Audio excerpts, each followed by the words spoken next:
Alright guys, welcome back. So what we're going to start talking about today is a new video series where I pull one lure out of the tackle box and we sit and talk about it. So stay tuned and we're going to talk about the Wacky Rig.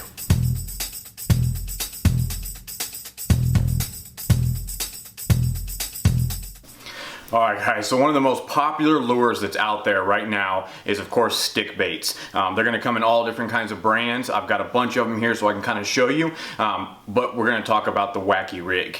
It's probably the most basic and easiest way to catch fish. It doesn't take a whole lot of rigging, but I want to go over the different types of rigs and a couple modifications of those rigs so that you can get out there and catch some more fish.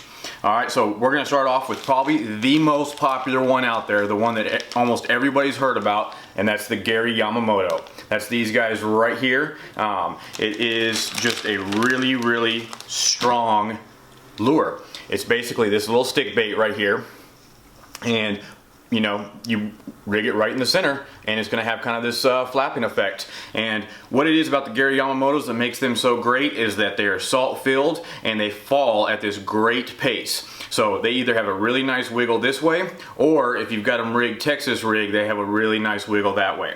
So this one right here that you just got done seeing happens to be purple with emerald flake. So the next one we're going to take a look at is by a company called Yum.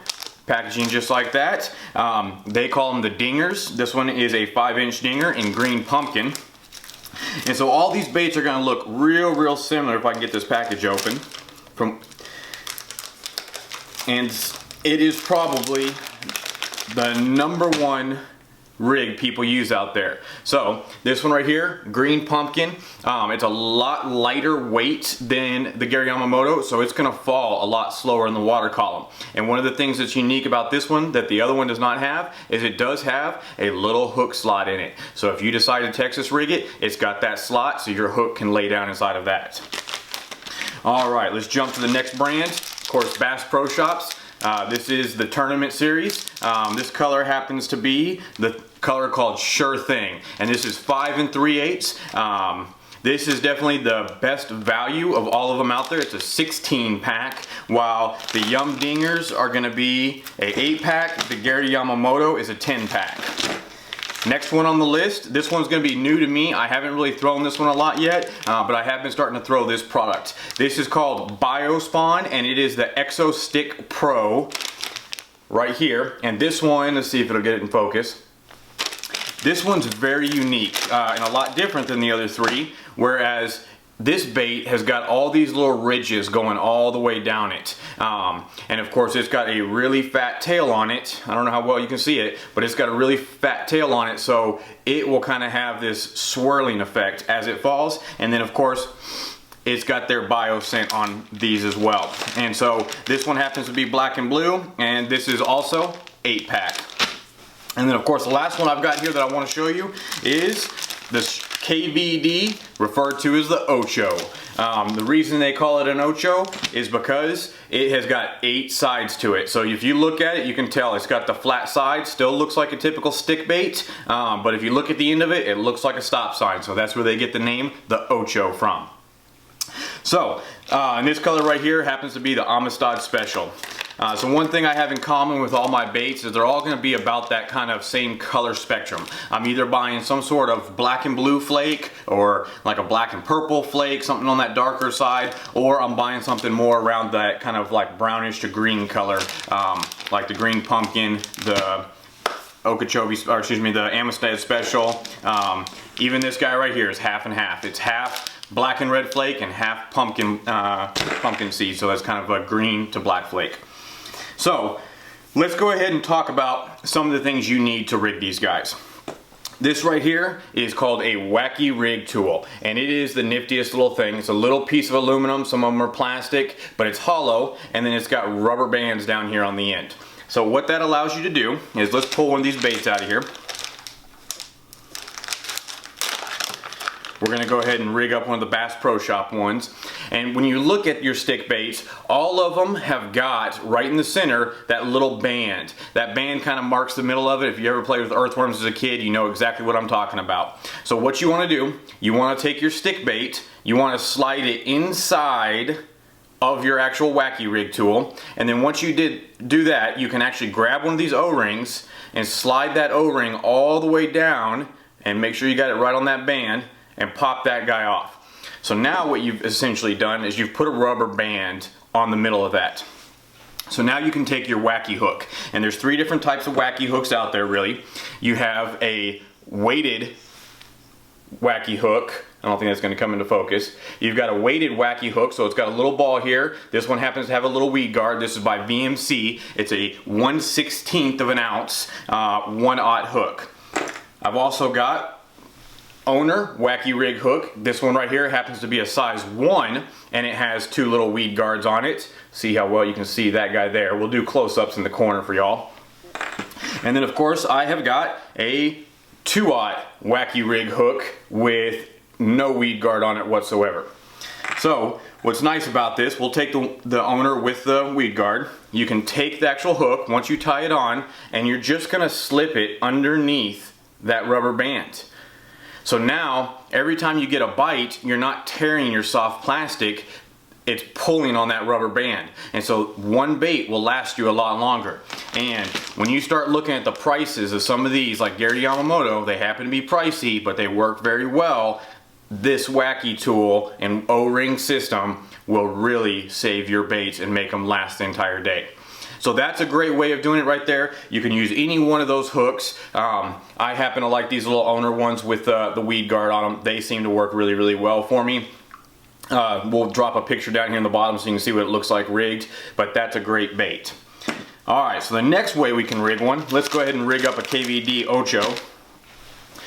Same concept. This right here is called a worm hook. This is basically it's got a little tiny barbs right up here at the top by the eye on the inside of the hook, and it's got that O'Shaughnessy style, just straight J hook. So what I'm going to do, once I tie my line on, I can take the hook, slide it down right in the dead center, and that's important. You want to make sure you're right in the dead center. Once you get to the end of that bend and you're at the very, very top, that's when you're going to pull it through the actual bait. And you're going to bring it all the way down and twist it, and you want to make sure that it starts to have this kind of J look to it. Just like, it's getting focused, there we go. Just like that. And then once you do that, you'll see those little barbs are going to hold onto that bait. Now I can scrunch up and push all the way through. So now my hook is hidden inside, my bait is still real straight, and that's going to make it nice and weedless. So whether I'm coming across the top of the grass, or maybe I'm throwing it into stumps and I need it to come in and out really well, it will. And of course my knot is hidden down inside of my bait, so it makes it real streamlined, really easy to throw. Alright, so let's take a look at another method yet. This is going to be switching over. These are the Owner 3/0 offset round bend hooks. So that hook looks a little something like that. It's got that little kink in the end of it, and of course it's a 3/0, so let's grab a Gary Yamamoto this time. So again, you want to tie on your knot to your hook before you do this, and you do have the option of adding something like a little piece of tungsten or a little bullet weight onto that line so it slides up and down. In this case, because I'm going to be using a Gary Yamamoto, it's got enough salt that it's not necessary. So what I'm going to do, I'm going to go ahead, same way that we did the last one, I'm going to go right in the dead center, and this is real important, and I'm going to take it all the way down. And one of the things that all these baits have in common is they have seams on each side whenever the plastic was actually made. So if you use that seam to line up your bait where you come out just like that, it's going to make it a lot easier and a lot straighter for you. So once you do that, go ahead and bring that all the way down, hide that hook inside of there, and you'll see right where that little flat spot comes out. Then you want to lay the hook down and see where it's going to come back up through it. So right here at the end of that band, and I'm going to bring that guy up and slide that right through. Now, if you remembered and you stayed on your seam when you came out and went back in, that's going to make it easy to line this guy up. So now all I gotta do is just barely Texpose it or skin hook it right underneath, and now I have a really nice straight bait. And what's cool about this one is it has this really nice kind of wiggle action, and it just drives the fish crazy. So that is a great way. You can rig it weightless, or you can add a little bullet weight that's on the line sliding up and down. And then the last technique is take yourself a little tiny nail weight. Something like that right there. This happens to be a tungsten one, so it makes it real small. You can run up to the hardware store and buy brad nails, whatever it may be. And what you'll do is you'll take the other end now and you'll slide, if I can get it in there, there we go. And you'll slide that weight up inside of that worm. And so one of the reasons you might want to do that and get the weight on the opposite end of the line is if you're throwing this bait up underneath docks or up underneath cover, if you got overhanging trees, is that once you skip it under there a certain distance, it'll help to lead it going under there, but then the worm will fall in that direction as long as you're still on slack line. So that'll get it even farther if you're not that great at skipping a bait. So that's another great technique. So the last thing I want to talk to you about is how I have my rod and reel set up for fishing this. So what I like to use, this happens to be a Shimano Stratic. It's an older model, but it's the 2500 series. So it's not very big, and I've got this paired up on a 7-foot TFO medium light rod. So I throw this on a spinning, whether it's the Wacky or the weightless Texas rig. You can see here I've already got a Gary Yamamoto on there. But once I go ahead and get it all rigged up, I like to have, in this case, this is 20-pound braid, and then I have a 3 to 4 foot fluorocarbon leader. This one right here happens to be 10-pound fluorocarbon. And the reason I only go 3 to 4 feet is because a lot of times I might be standing there and I might be flipping, and I don't want the knot between the braid and the fluorocarbon to be coming through the guides over and over again. I want to be able to hold it at the right height and just be able to flip it out there and not have to worry about that knot. The knot that I am using on this is just a blood knot. It's a really good way to kind of attach braided line to fluorocarbon line.